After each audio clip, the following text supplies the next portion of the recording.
We will stand on principle, or we will not stand at all.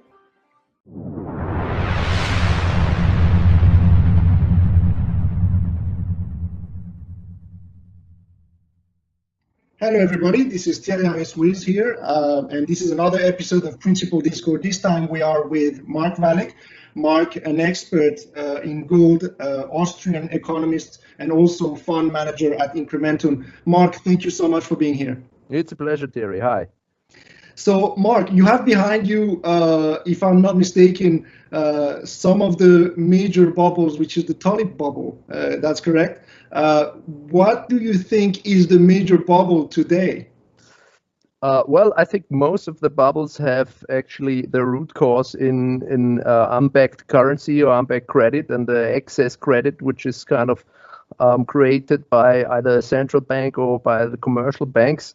And if you have this kind of worldview, we have a gigantic bubble. We often refer to it, and others often refer to it as the everything bubble.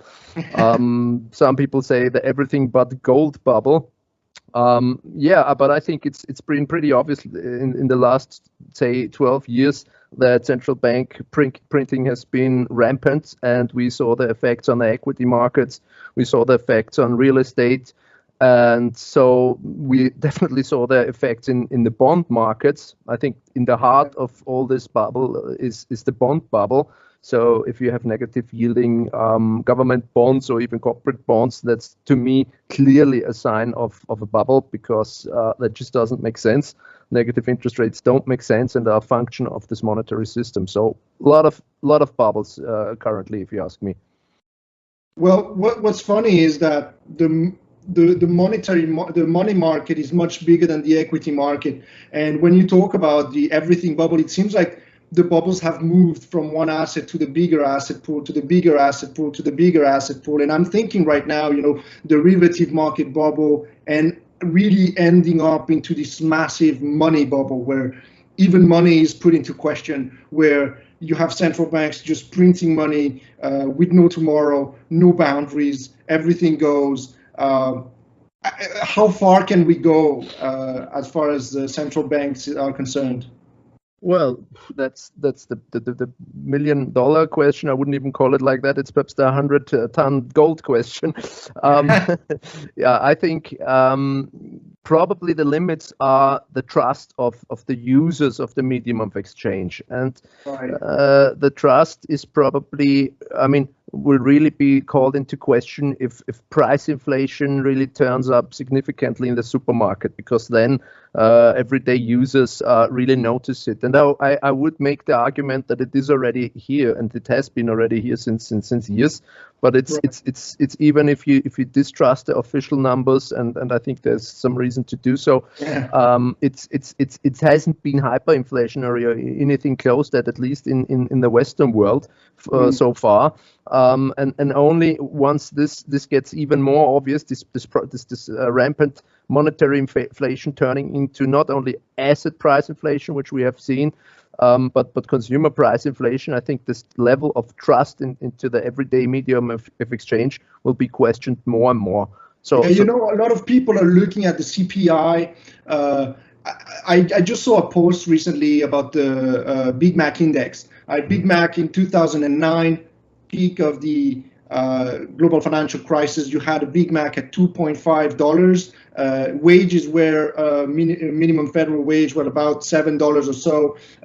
Fast forward to today, the Big Mac is about $4.5. Minimum wage still the same. It seems like there is the haves and the have-nots. Those who have financial assets, as you said, they have largely benefited from this. Those who have nothing, not at all. So the disparity has been pushed, and it seems like there's been a moral hazard created by this easy credit to the ones who have money, and these tightening conditions and uncertainty to those who don't, because we're in a globalized world that even the pandemic now, when you have all of the people working at home. Why would you pay Swiss salaries if you can pay Mexican salaries, for example, for the same type of skill? A lot of people, so touching on that, a lot of people would say, yes, Mark, but we don't see inflation. No, we're blind to it.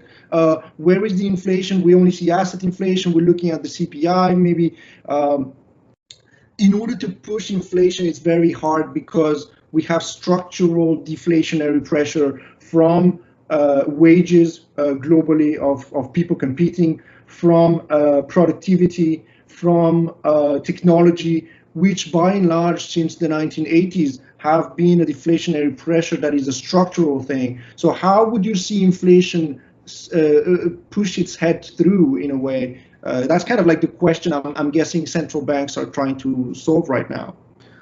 Yeah, I mean, you're totally right to point out that it is a very complex topic. So you have a lot of different dynamics going on. You have deflationary dynamics and you have a lot of inflationary dynamics, and these two dynamics collide. But it's even more complicated than that, because obviously you have a whole array of different sectors. I mean, what are we which prices are we talking about specifically?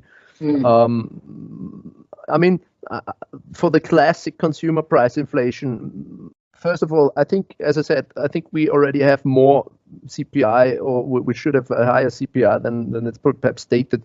There are a lot of effects which dampen the numbers. For instance, shrinkflation. I mean, you get the same, some products, the prices stay the same, but the quality decreases, you know. So that's obviously a big look. Think about airplanes. I mean, this is not a big topic right now during the pandemic, but the last years, you know, the space got smaller and smaller, and the service got worse and worse. You had to pay up extra for a bag and for drink and so on. That was the prices came down, but the quality came down also a lot, you know. Yeah, so you had the can of Coke that was at 500 milliliters, then 350, and now 250. So yeah, I get what you see. Yeah.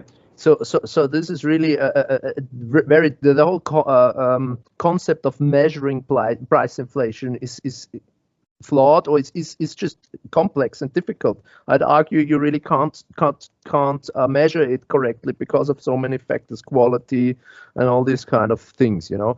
Okay, so changing gears a little bit. The monetary landscape today, it seems like every central bank is doing all of the same thing, right? If I may ask the question really as of the long shot, imagine there is two-tail risk where there is hyperinflation on one tail and deflation spiral on the other tail. Which one you think is going to come first? I mean, we saw dips of deflation. We saw very deflationary events during the last 15 years. One being 2008, 2009, and the last one even this year, March 2020.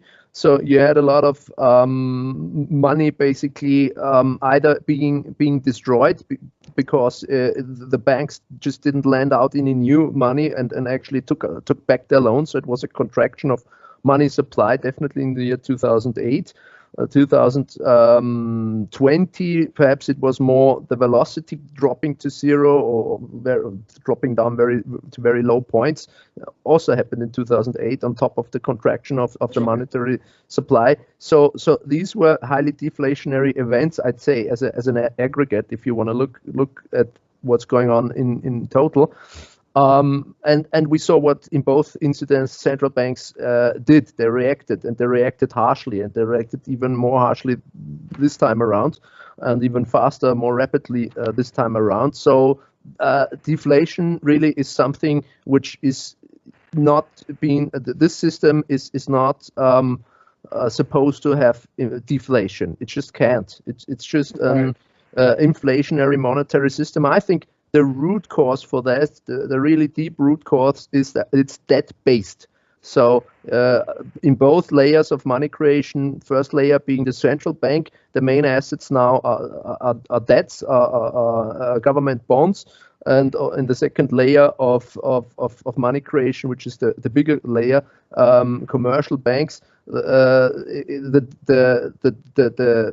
money is created as loans, you know, in both. No, I see what you're getting at. Basically, you are in a funnel where you have racks on racks on racks of debt building on top of each other, and at some point the top becomes so large and the bases become so small that you can tilt at any point, either one way or the other.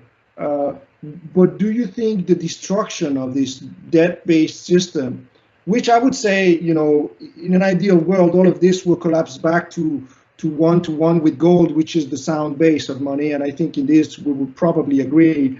But again, what would you see that coming first? A hyperinflation that would burst it this way, or an implosion of a deflation bursting it from within? Which one of the two is going to happen first in your view?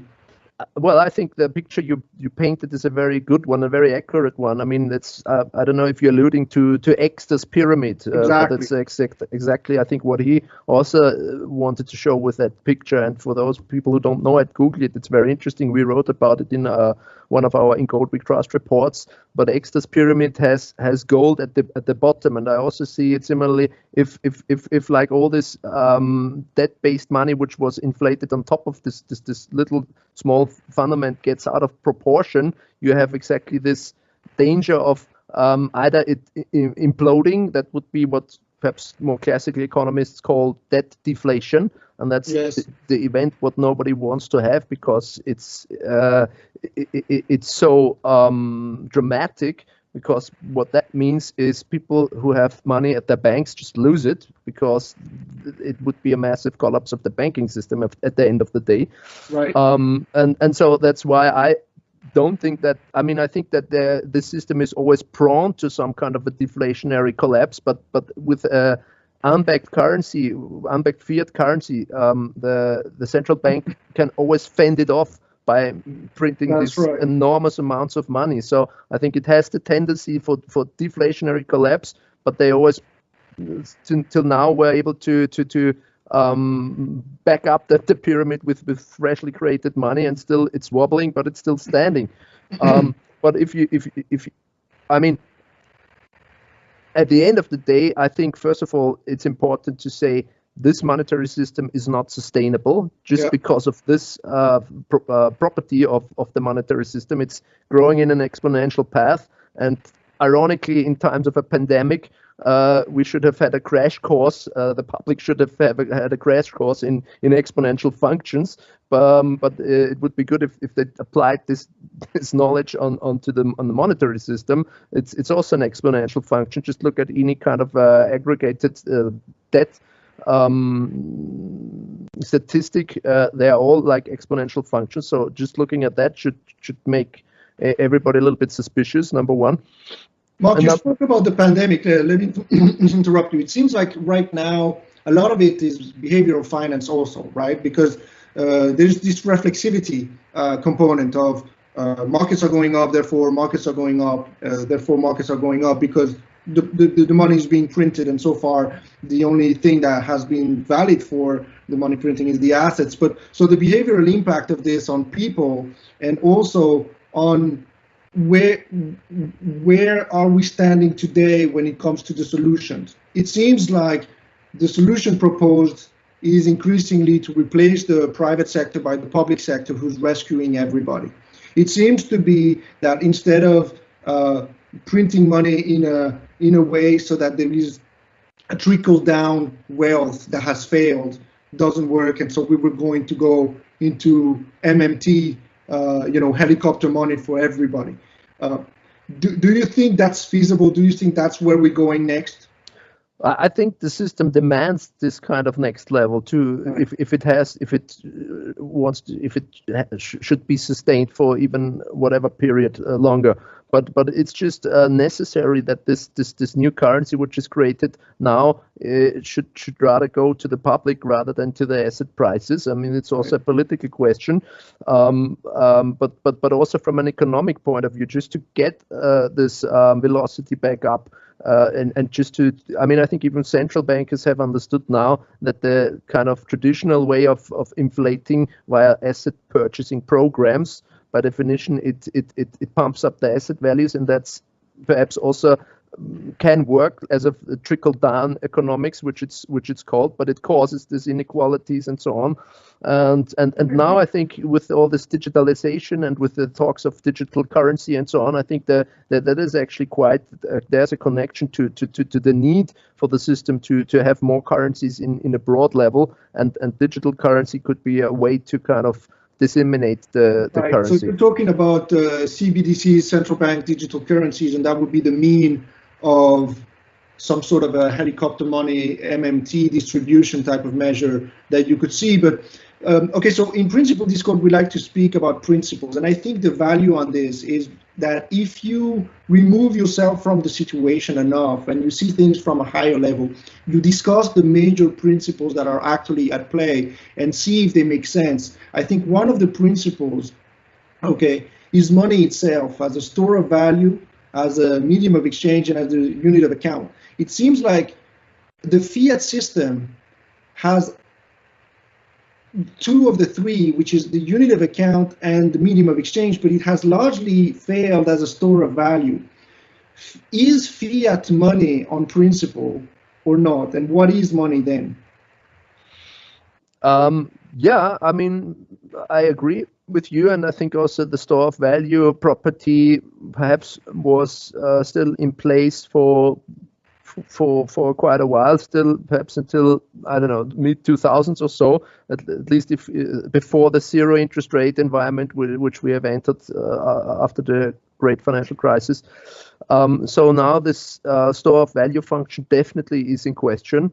And I would go as far as to say that the store of value has ceased in 1931 with Truman and the executive order of unpegging to gold. Because since then, we don't really see what the base of the system is.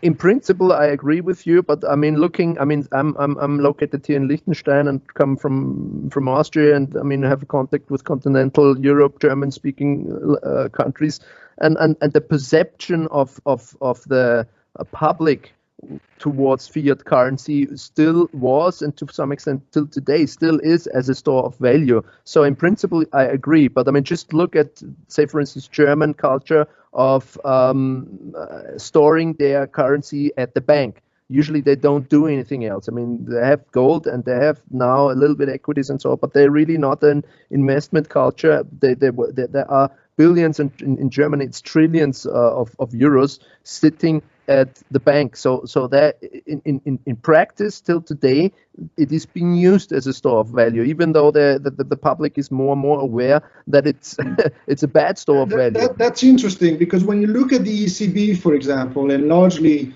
what central banks have done is essentially what they call push you on the yield curve, or on the risk curve, by the way, which is both of things, right? But if you're being pushed on the risk curve in order to save yourself from the erosion of wealth, right? How do you protect your wealth? And now, increasingly, you have to go to very risky assets in order to maintain that wealth. It seems to me that because of the cultural issue here in Germany, it could backfire by people saying, you know what, I'm not playing that game anymore. I've seen what happened in 2008. Instead of going to preserve my wealth through financial products, let's go back to the basics, onto property, onto stable assets, onto gold, because there's a real fear out there. And I think one of the millennial solutions as well is to shove in these digital currencies like Bitcoin, which are basically just saying, hey guys, we're just new in this game. We don't know too much about economics. We don't know too much about history, but we do know that money doesn't make sense right now with the fiat money, because we understand the Federal Reserve System from YouTube videos and things like that. And so we try to produce this one thing called Bitcoin to solve that problem, even though I personally think that it fails at doing it because it's kind of like a millennials fiat. But at least there is signs on the market that people are really fed up of this system, where they don't see it function for the vast majority of people, and they don't, without going too much into details, and they also don't see it work over the long term. Like you say, it doesn't seem to be sustainable. So it's like we're in a gigantic Ponzi scheme, and what is going to happen when there's a monetary reset, right?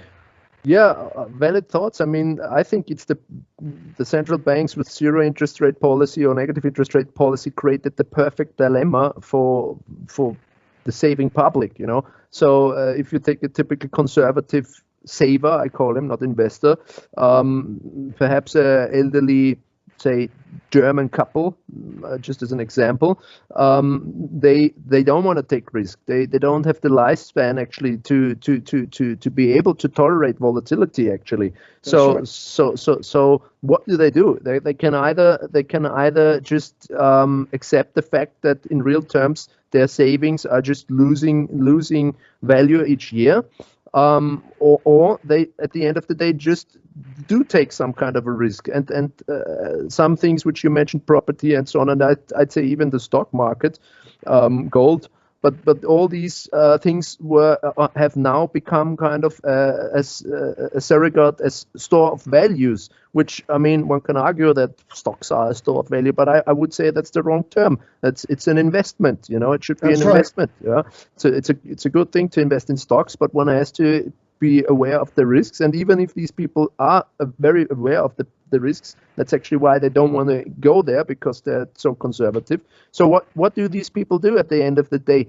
And until the pain in terms of negative real interest rates, so in terms of loss of purchasing power, becomes too big to bear, they will sit on the sidelines, and a lot of them have been sitting on the sidelines. But some of them have started to go into the equity markets, go into the property markets, and I'd say the problematic thing is they have been doing well. Problematic insofar that now they actually think it's not even such a bad thing. It's a bonanza, right? And I think, looking at my experience on the market, it seems like, well, first of all, you have to have two different risk profiles, right? Not everybody wants everything. Like you said, some people have a lower risk profile and some people have a larger time horizon, I would say. And one of the problems, by the way, is the pension issue there. That could really turn in sour.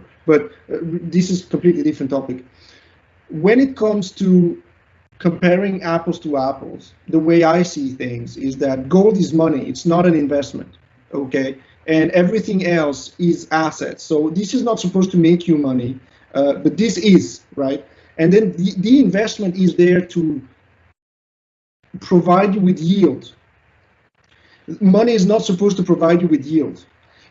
Unfortunately, a large pool of the investment assets pool, such as bonds now, are negative yield. And negative yield means, relatively speaking, zero yield is better than negative. So there's already an inflow there that can be created. Right. Then the second thing is, over the long period of time, and particularly in crisis periods, it is more often than not the person who has as a first rule, don't lose money, that makes the most money, as opposed to the person who wants to make money by being on the risk side, who actually loses the money. So, counterintuitively, it's more often those who are more precautious, because they will see the inflows of the assets when the crisis comes. And let's be honest with things. On principle, we are on a recession. That's a fact. And we are thinking, is this going to be a depression or not? And there is a lot of signs out there that could look at that. And what is the most likely outcome when it comes to those FOMC people, those academics, right, who are at the central banks, who only have one button, which is print. And so what is the most likely outcome? The most likely outcome is, and you see it flat out from Christine Lagarde when she said, we are going to do X, Y, Z, which is more, by and large, more monetary mass. But we also need now fiscal measures. We should not be the only player in the game. We should also push for government, which supposedly you are independent from them, but that's another question. Governments need to step up. That's the punchline. Where is this going to lead us? Are we going to be in a system where, on principle, everything is run by the central bank and the state? By the central bank, because then why don't you, if you're distorting one price, which is the interest rate, and then you distort the long bond, and then you start distorting the equities. Then why don't you, like, are we even in a free market anymore, right? No, I don't think so. I mean, one can argue, have we ever been there? But I mean, we've been definitely in environments which were more leaning towards more free market philosophy than today. And I agree, this whole dynamic is actually centralizing a lot of powers, even more than we've already had seen. So yes, the state, in combination with the central bank, will become even more powerful and more important for all the activity what is going on. That's, in my view, an unfortunate development, because it's also will cost prosperity, because its central planning is not as will not produce an as prosperous outcome as a decentralized planning. You know, just by definition, if you read Hayek. The knowledge is decentralized. It's not centralized, and that's why you need a market to coordinate this decentralized knowledge. And the more you centralize it, the more you start planning it, the more negative effects it will have. So there's a whole lot of disadvantages to this dynamic going on. But what I wanted to just also add to what we were discussing previously, kind of how to invest and risk versus non-risk. I think one has to acknowledge that in an monetary inflationary environment, that's just it enhances speculation, and it's actually the perfect environment for bubbles and for speculators. For instance, I was really, I can recommend, you probably know the book. I was really deeply influenced by the book When Money Dies. And this describes hyperinflation Germany, and very in detail, I think, with a lot of small anecdotes, how everybody actually had to speculate just because the store of value was so bad. You just need to find some place to put your currency in as soon as possible. The tragedy of this is that we see it play out again with Venezuela. Right. It's not like the knowledge is not out there. It seems like we always repeat the same mistakes, and it's never this time is different. It's just the means are different. But yeah. So. But sorry, I just wanted to say. Go ahead. I think. I mean, one doesn't even have to look to Venezuela or something like that. I think this environment where the West already has a lot of similar characteristics as this speculative bonanza had during Weimar Republic. Obviously, by far not this dimension yet, but in principle, again.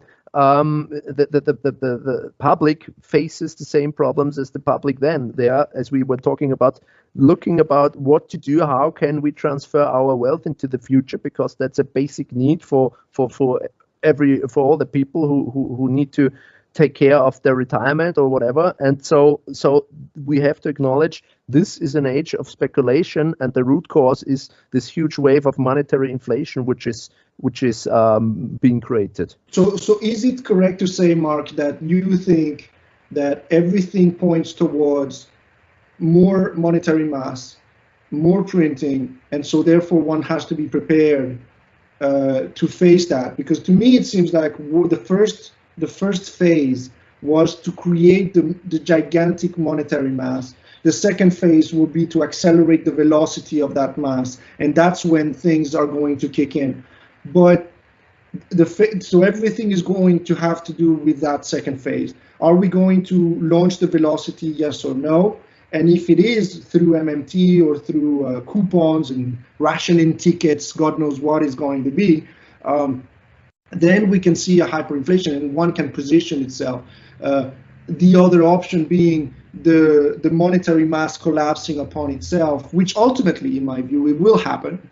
It's just that we might see a first phase of hyperinflation before we see the total collapse of the system.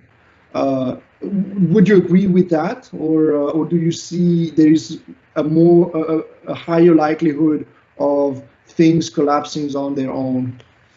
No, I would pretty much agree to that. I think also, if you think about this whole debt situation, and with this virus, I mean, this debt situation is getting even more and more out of control. So this debt situation, this trajectory of increasing debt, is actually guaranteeing already even more monetary inflation with or without higher velocity. And so I think you gotta monetize it. yes, they will have to monetize much more debt going forward. I think that's totally guaranteed.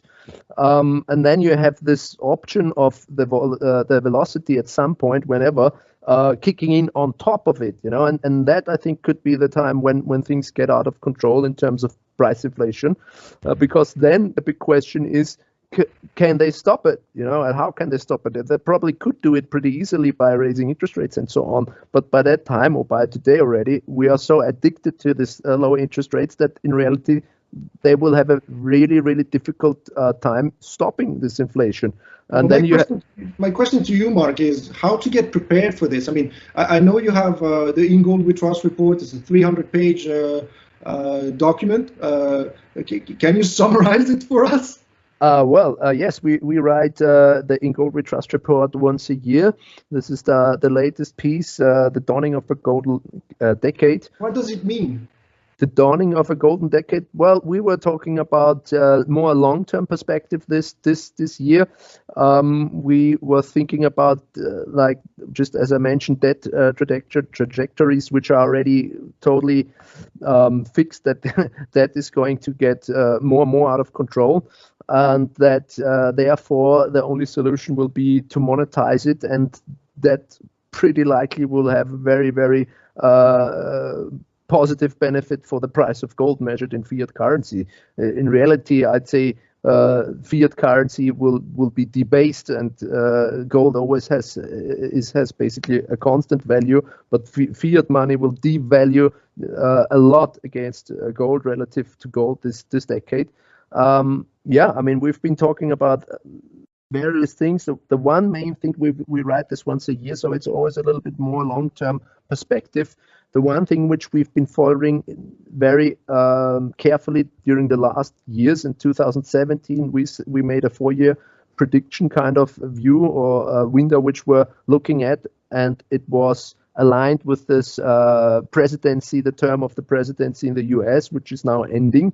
And what we said then is, we had a few scenarios, and we said back then, when, remember, 2017, the interest rates were somewhat higher in the US. They had raised the interest rates a little bit, and everybody was talking about the normalization of monetary policy. And we said back then, we give this 4 years time, but we don't think that this normalization will be able to follow through. And once this normalization is obviously a failure, this will change the psychology a lot for a lot of investors who were actually still believing in this monetary normalization.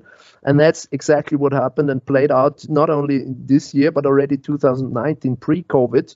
They already started lowering the interest rates, and they started to increasing the balance sheet already in autumn 2019. Very important point, I find.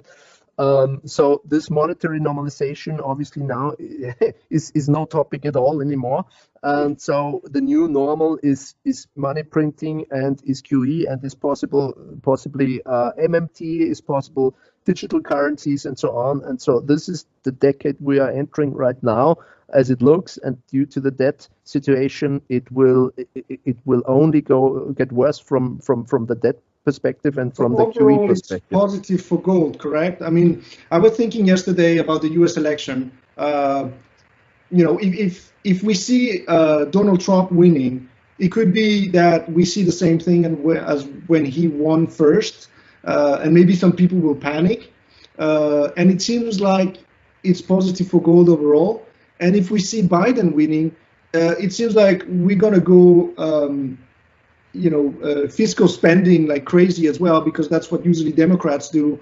And so it's also positive for gold. So it's almost like it's a safe place to be in the meantime while waiting for the election's outcome. Well, there are always risks, but I agree. I mean, our first quote, which we put in, was all roads lead to gold. And I think that really is currently very accurate. But still, I mean, make no mistake, we will have a volatility and we will have drawdowns. That's just a normal thing. But in the grand scheme of things, there is no way out than just like increase the printing and so on. And to me, I really don't see a big difference. Perhaps in the first reaction, the difference could be there could be a difference on the market, but ultimately, I don't see a big difference regardless who wins. Just a small comment still. What I think is going to be more important is not perhaps who of these two gentlemen wins the election, but how the situation will be in the Senate and in the Congress, because 2016, what happened was that not only for most people unexpectedly Donald Trump won, but what was even perhaps the bigger surprise was that also the Senate and the House was in the Republican power after the election. So that meant you had really Republicans in both houses and in the presidency, and that's why they could basically really set through their neoliberal agenda, which is good for this fiat money debt system. So tax cuts and so on. They all were able to go through with the plan, and this time around, I think this question will be very relevant. I think there will be a very big difference, immediate difference, if there will be a blue wave, for instance, if Democrats win both houses and the presidency. I think that would be the most harsh reaction on the markets, especially very positive for gold and also silver. Not so clear if say, for instance, the Senate stays Republican, which is still, according to the betting markets, more likely than the House. The House will not stay. Will very likely stay under the power of Democratic Party. But I'm more on the libertarian side, and I'm always looking at most of the times you see that the agenda is anyways the fiat agenda, right? And no matter who wins, they will all lie this way or the other way. But at the end, the policy doesn't really change. To me, it seems like regardless of who wins, it will be more fiscal policy for sure. And then that is the determinant of what is going to happen. And talking about fiscal policy, every time I hear that word, I'm just remembering Frédéric Bastiat and the broken window fallacy, because it might be that the government are stepping in by digging holes and filling them up again, and so it seems like there is activity going on there, but you do not see where this misallocation of capital could have gone through. What are the better mechanisms that the market could have found? And I think that's also a tragedy of the world not understanding that, because politicians will politicize, if you want, and they will only act on their interest. I don't see them limiting their power, both houses. I don't see them limiting their power if you are left wing or right wing. The end of the game is more power for us and less power for the people. So last words on this, Mark, before we close. What do you think, as a person, are the principles that we should look for, and how can we be prepared for having a good mental mindset and see this as an opportunity and not as a crisis? Yeah, I think first of all, it's always good if one has a clear mindset about what's going on. And right. To me, I mean, I'm a little bit geeky with all this monetary system, but I think it does help even the average guy. Or I mean, also a lot of investors aren't so deep into that money creating process and what it does and so on. I think one needs to be aware what this monetary system does. It just helps everybody to get reality better, And if one grasps this and comes to the conclusion, as we did, that this monetary system is not sustainable, then one should probably think about some more unconventional ways to perhaps store one's value. I mean, I'm personally of the opinion, especially in the medium or long run, accumulating some gold is definitely a good option. And working on an alternative monetary system or payment system as you do, for instance, and that's a very necessary thing and should be also supported by people if they feel the same way. And I think we need alternatives, and alternatives are being discussed. And and yeah, spread the word and educate yourself, and perhaps save some sound money in the process of doing so. Yeah, absolutely. Thank you, Mark. Thank you so much for all of your insights. I think you're perfectly right. At the end of the day, if you are a believer in the free markets, all you want is more options, and because more options and more choice is always better than not enough. Right. And it seems like we do not have to fight one Bitcoin or another things. I think at the end of the day, we need to have as many options as one can have. And so that will allow for the market to compete. And as it competes, then people will use them as they see fit. For example, in my case, I would see Bitcoin as a potential investment, not as money. So if I would want to have an upside on the monetary expansion, there is a case to be made for Bitcoin, but that's really a speculative move to me. If I want to preserve my wealth and be on the safe side with the rule number one, not lose money, I would go to gold. I think by and large, that's the most likely consensus for a monetary reset if things really go wrong. And there's nothing wrong in having an insurance policy in that sense. I think that's actually the first thing as a responsible father. That's the first thing you need to do. So thanks again for all your words, and I'm looking forward to speak to you again. We're probably going to have more occasions. And again, don't forget to subscribe, like, and share, and follow Mark. Also, everything he does, very interesting. Your Twitter handle is? Mark Valek. Mark Valek. My Twitter handle is Thierry Harris. And stay in touch. Follow also everything Mark is doing on Incrementum. Agao, of course, is always here to reach out to the community, to look for support and really get some traction in there. So until next time, see you again. Take care. We will stand on principle, or we will not stand at all.